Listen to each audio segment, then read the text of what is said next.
प्रदेश में किसी भी पार्टी का कोई नेता नहीं निकल रहा है। इस संकट की घड़ी में अभय सिंह चौटाला इतना रिस्क लेते हुए भी पूरे हरियाणा भर के दौरे कर रहे हैं। सर क्या कहेंगे? आपने अच्छा सवाल किया।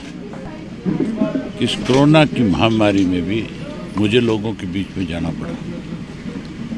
अगर सरकार कोई अच्छा काम करती, अगर इस कोरोना की महामारी से लोगों को बचाने के कोई अच्छे उपाय करती, अगर सरकार लोगों तक ढंग से राशन पहुंचाती, अगर किसान की फसल को खेत से खरीदती, तो मैं 100% सरकार की बड़ाई करता। फिर मैं इस कोरोना की महामारी में बाहर नहीं निकलता।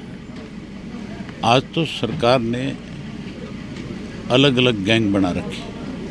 कोई नशा बेचने वाले की गैंग है, कोई शराब का माफिया है, कोई किसान के गेहूं पे डाके डालने वाले हैं, कोई सरसों की चोरी करने वाले हैं, कोई किसान के चने को अंडर साइज कह करके उसका आधे भाव में लेने वाले हैं, मक्का बुआ करके उसको 2000 रुपये क्विंटल देने के बजाय 800 में उसको लूटने का काम कर रहे हैं। तो वहाँ मेरी एक जिम्मेवारी बनती है कि मैं लोगों को जा करके उनको उनके फसल के पूरे भाव मिले, उनके साथ न्याय हो। इसके लिए मुझे लोगों के बीच में आना पड़ा। चौधरी साहब, आज हरियाणा प्रदेश में अगर किसी को भी दिक्कत है तो उनकी जुबान पर चौधरी अभय सिंह चौटाला का नाम है।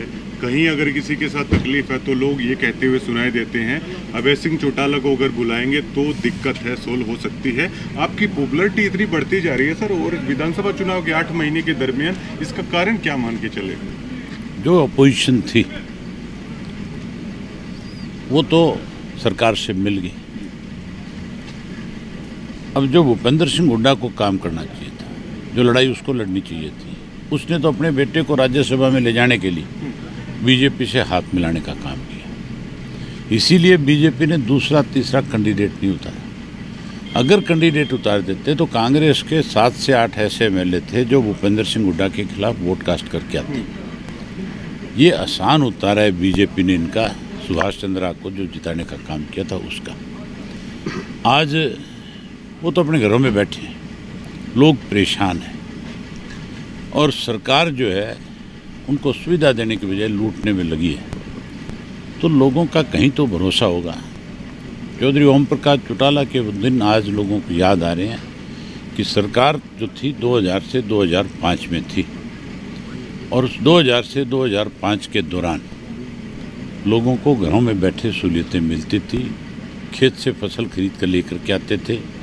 सरकार आपके द्वार कार्यक्रम के तहत लोगों को सुविधाएं प्रदान करते हैं। सर, जो आपकी क्या प्रतिक्रिया है? जो इतना अच्छा पीटीआई बैठे हैं सर, और या कांग्रेस के गढ़ में भी चाहते हैं अभय सिंह चौटाला दौरा करें सर, जज्जर में भी जो बैठे हुए हैं।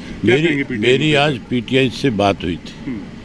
मैंने उनको बता रखा था कि मैं जहाँ गया हूँ, जिस भी डिस्ट्रिक्ट में आपके लोग मुझे मिले या मुझे मेरे घर आकर के मिले, मैंने उनको खुल करके कहा है कि मैं आपकी लड़ाई विधानसभा में अच्छे ढंग से सरकार को, आपकी अच्छी लड़ाई लड़ करके सरकार को कहूँगा कि भाई इनको दोबारा एडजस्ट करें। बड़ौदा चुनाव को सर इनेलो पार्टी अच्छे से अगर निकाल गई तो हो सकता है पूरे प्रदेश की जनता इनेलो को अगले चुनाव में सत्ता तक सौंप सकती है। क्या इसको लेकर पार्टी में मंथन चल रहा है? क्या इसकी महत्व आप समझते हैं? आप एक चीज मान के चलो, झूठ के पांव नहीं होते। लोगों के सामने आज उनके असली चेहरे उजागर हो रहे हैं। हर व्यक्ति अपने आप को आज ठगा हुआ महसूस करता है।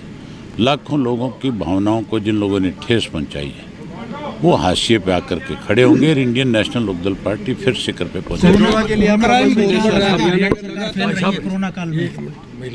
कोरोना काल में क्या हरियाणा सरकार फैल रही है? हाँ, फैल है। हरियाणा देश की सरकार फैल है। जहाँ 500 केस थे आज लाखों केस हो गए। इसका जिम्मेवार कोई और नहीं है, देश के प्रधानमंत्री है।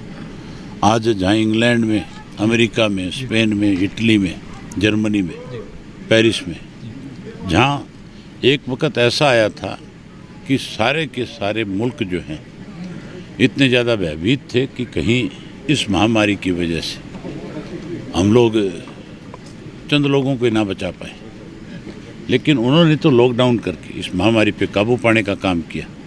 और हमारी सरकार जो है, जो 500 केस देश की सरकार जिसके पास शुरू में सिर्फ 500 केस थे पहले लॉकडाउन में, उन 500 केस को ख़त्म करके यहाँ उस बीमारी को जड़मूल से समाप्त करना चाहिए था। जिन्होंने लाखों केस अब खड़े करके लोगों से कह दिया कि आत्मनिर्भर बनो, लोगों से कह दिया कि सोशल डिस्टेंस रखो, इसी बीमारी का इलाज स्वयं करो, तो फिर 80 दिन किस लिए लोगों को बंद करके रखा? कौन जिम्मेवार है इसका? सर, हरियाणा में क्राइम रेट बहुत बढ़ रहा है।